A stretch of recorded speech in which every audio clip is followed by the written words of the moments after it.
আমাদের অরবিন্দনগর গ্রাম পঞ্চায়েতে এই পার্টি অফিসটা আজকে উদ্বোধন হওয়ার কথা ছিল। পাশাপাশি আজকে বিজেপি দল ভেঙে আরও অন্তত শতখানেক লোক আমাদের দলে যোগদান করার একটা প্রোগ্রাম কর্মসূচি নেওয়া ছিল আগের থেকেই।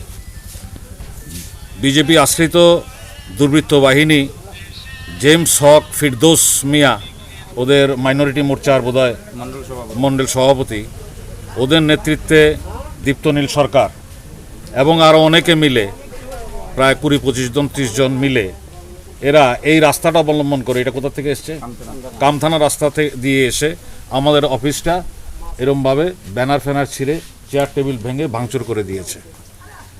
ভাঙচুর করে মহিলার গায়ে হাত দিয়েছে, যিনি এলাকার প্রধান এবং কিছুদিন আগে কংগ্রেস দলে যোগদান করেছেন, ওনার গায়ে স্পর্শ করেছে, শ্লীলতাহানি করেছে এবং আমাদের কিছু এখানে যারা আমাদের কর্মী সমর্থক ছিল তাদেরকে আক্রমণ করেছেন। তারা ভয়ে পালিয়ে গেছে। পঞ্চায়েত নির্বাচন সন্নিকটে, শাসক দল জানে তাদের পায়ের তলার মাটি হারিয়ে ফেলেছে। বিশালগড়ে অধিকাংশ পঞ্চায়েতে একটা ওয়ার্ডেও বিজেপি প্রার্থী এবার জয়ী হবে না। এইটা জেনে হায়নাদের মতো এরা আক্রমণ শুরু করেছে নিরীহ মানুষ এবং আমাদের কর্মীদের উপরে। আমরা পুলিশ এবং প্রশাসনের কাছে এর সুষ্ঠু তদন্ত করে এর বিচার চাইছি।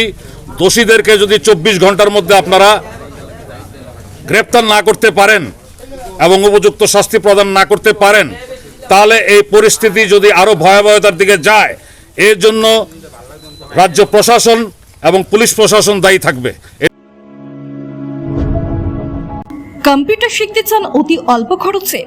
তাহলে আজই চলে আসুন মধুপুর পশ্চিম বাজার গ্লোবাল হাইটেক কম্পিউটার সেন্টারে, যেখানে সম্পূর্ণ নতুন আপডেট ভার্সনে এবং অভিজ্ঞ শিক্ষক শিক্ষিকা দ্বারা ছাত্রছাত্রীদের অতি যত্ন সহকারে প্রশিক্ষণ দেওয়া হয়ে থাকে। সম্পূর্ণ কেন্দ্র সরকারের নিয়ন্ত্রণাধীন একটি সংস্থা এবং কম্পিউটার শেখানোর পর উন্নত মানের সার্টিফিকেট ছাত্রছাত্রীদের হাতে তুলে দেওয়া হয়। তাই আর দেরি না করে আজই চলে আসুন মধুপুর পশ্চিম বাজার নিউজ ত্রিপুরা 24 অফিসের পাশে গ্লোবাল হাইটেক কম্পিউটার সেন্টারে।